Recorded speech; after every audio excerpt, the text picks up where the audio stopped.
안녕하세요, 윤멘토입니다. 올해도 어김없이 우리 대입 수시를 준비해야 하는 시간이 돌아왔네요. 2022학년도 대입 수시 학종 자소서는 좀 변화가 생겼어요. 공통문항이 이제 세 문항에서 두 문항으로 좀 줄어들고요.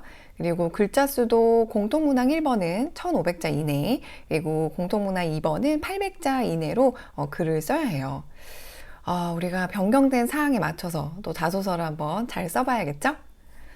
그럼 지금부터 내 목표를 명확하게 표현하고 나란 사람의 가치를 좀 잘 보여줄 수 있는 자소서 작성 팁을 여러분과 같이 이야기 나눠보도록 할게요.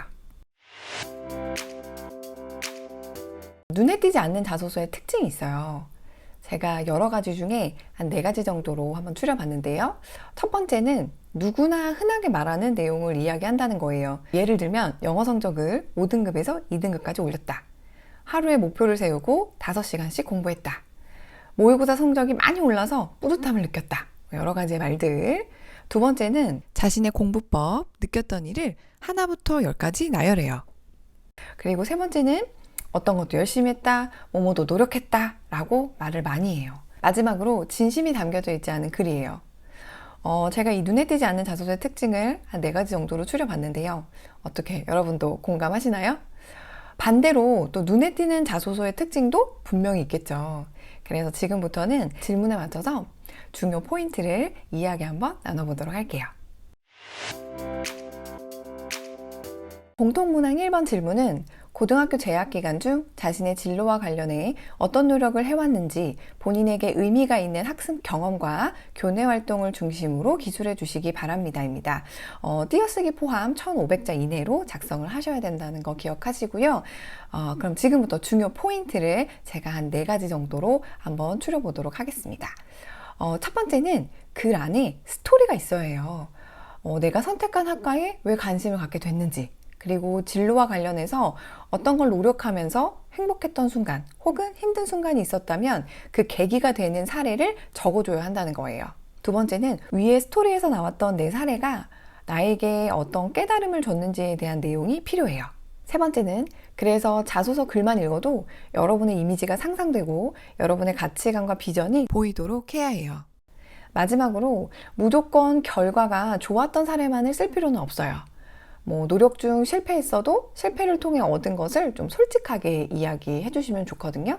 예를 들면 실패를 통해 구체적이고 어떤 과목의 이론 공부를 할 수 있는 계기가 되었다 라는 식으로 작성을 해주시면 좋겠죠. 공통문항 2번 질문은 고등학교 재학 기간 중 타인과 공동체를 위해 노력한 경험과 이를 통해 배운 점을 기술해 주시기 바랍니다. 띄어쓰기 포함 800자 이내로 작성을 해주셔야 돼요. 여기서도 중요 포인트를 한번 뽑아보도록 할게요. 첫 번째는 주제를 한 가지로 정하고 자세하게 글을 써주세요. 사실 자소서에 막 여러 사례를 적고 싶을 수 있어요. 그렇지만 우리가 글자 수가 줄었기 때문에 주제는 딱 한 가지만 잡고 짧은 사례를 접목시켜서 글을 작성해 주시면 좋겠어요. 예를 들면 봉사활동에 대한 내용을 쓰겠다. 그럼 봉사활동 이야기만 써주시고요. 실험에 대한 내용을 내가 쓰겠다. 그러면 실험 관련 이야기만 써주시는 거예요. 두 번째 중요 포인트는 자신의 강점을 겸손하게 어필하는 거예요. 내 강점을 최대한 어필하지만 막 그게 잘난 척해 보이는 느낌이 아니라 굉장히 겸손하게 느껴지는 글을 쓰는 거거든요. 예를 한번 들어볼게요. 저는 수학 성적이 친구들보다 뛰어나서 팀을 대표해서 도왔습니다. 이렇게 작성하는 것보다 제가 수학의 어떤 부분에 관심이 많고 자신 있게 풀 수 있는 부분이어서 팀을 대표해서 나가게 되었는데 팀이 어려워하는 부분에 큰 힘이 되었습니다.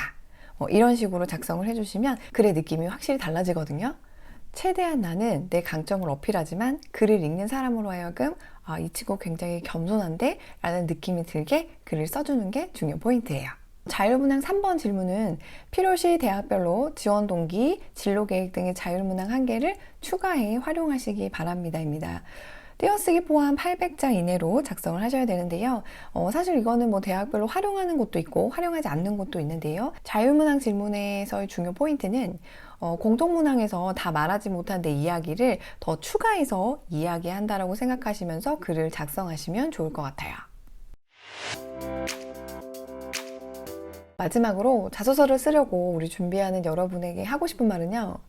자소서를 쓰기 전에 꼭 여러분의 고등학교 생활을 좀 천천히 회상해 보면서 뭐 즐거웠던 일, 그리고 힘들었던 일, 또 내 스스로 생각하기에 굉장히 잘한 일, 또 실패했던 일 등 좀 생각나는 대로 메모해 두면 자소서를 쓸 때 굉장히 많은 도움이 될 거라고 말을 해주고 싶어요. 조만간 또 자소서 예시 영상으로도 제 소소한 팁도 여러분에게 전달해 드리도록 할게요. 수험생 여러분을 응원합니다. 지금까지 윤멘토였습니다.